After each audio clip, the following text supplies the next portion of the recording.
Reporting from Arkham Asylum, this is Mr. Rogues. In this video we spotlight forgotten supervillain Funnyface. Throughout the decades, countless vile knaves have reared their ugly mugs to pester our beloved superheroes. Some of these dastardly rogues have gone on to stand among the most infamous fictional villains in pop culture history, while others have completely vanished into obscurity. In this episode of Forgotten Supervillains, we spotlight Funnyface. Funnyface, real name unknown, made his first appearance in Superman 19, published in 1942. The story, titled The Case of the Funny Paper Crimes, was done by Superman creators Siegel and Shuster. In it, the city of Metropolis is one day suddenly plagued by a series of bizarre crimes. Bizarre because the perpetrators are giant-sized, real-life versions of comic strip villains. Somehow, these fictional rogues, like Machine Gun Mike and the Black Raider, have been brought to life, and they're mimicking the crimes of their comic counterparts. The Man of Steel is naturally on the case, and soon discovered the cause of this insanity: Funnyface. Funnyface, a new villain in town, has invented a fantastical device, a ray which can bring drawings to life. It can also do the reverse, transform living beings into mere ink on a paper. Superman eventually defeats the zany Funnyface and unmask him, learning that he was a failed comic strip creator who couldn't sell his work. The man thus took to crime instead, using these comic rogues to do the work for him.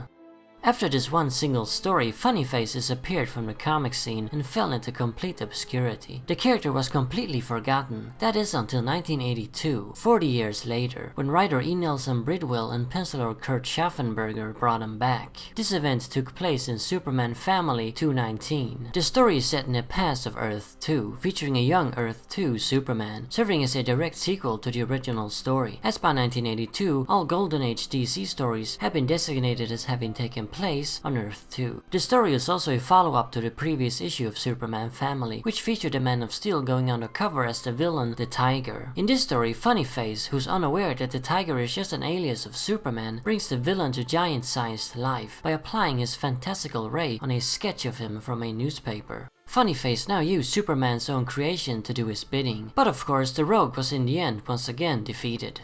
This time it didn't take too long before he returned, however, as just 4 years later, in the All-Star Squadron 64, published in 1986, the character reared his funny face yet again. This story is, however, a remake of the original Funnyface story from 1942. It's exactly the same, more or less, except that Superman has been replaced by members of the All-Star Squadron. The idea was that in the post-crisis continuity, Earth 2 didn't exist any longer, and there had never been any Superman back in the 40s. So this begged the question, who the hell fought Funnyface back in 1942? Well, apparently it was the All-Star Squadron. Kinda unnecessary in my opinion, as there are countless other Golden Age stories that don't jive with post-crisis DC, and they haven't gotten any remakes. Why give special treatment to this obscure story? Anyway, following this reimagining, Funnyface disappeared once again, and this time he hasn't returned. At least not yet. Who knows when, or if, that'll ever happen.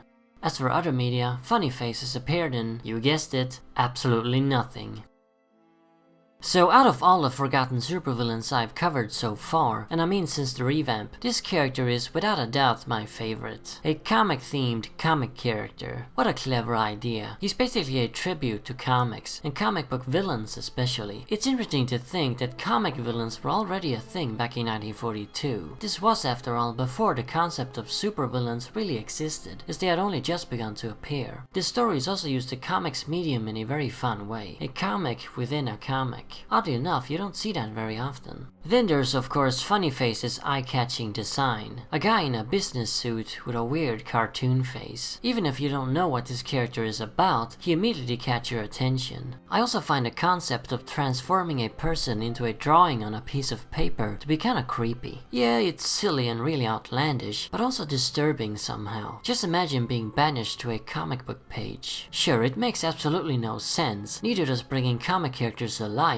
but it's awesome just the same. Maybe because it doesn't make sense. It's like magic, but explained through science. I like that kind of stuff, like the powers of the Mirror Master. I also like Funnyface's origin as a failed and bitter comic creator. They could have easily skipped that and just made him a comic crook with no real motivations, but they didn't, and I appreciate that. How a comic creator could invent a ray like that, though, is a mystery of course, but it's not really supposed to make sense. Funnyface is supposed to be a fun character and a tribute to comics, not something you should overthink. It's a real shame he's disappeared, as you could use him to spoof the comics medium still to this day. It feels like a giant missed opportunity. Sure, he was really about newspaper comic strips, but you could apply the character to comic books as well. He also doesn't even need to be a Superman villain. Funnyface is one character who could fit any rogues gallery, as long as it's in comics.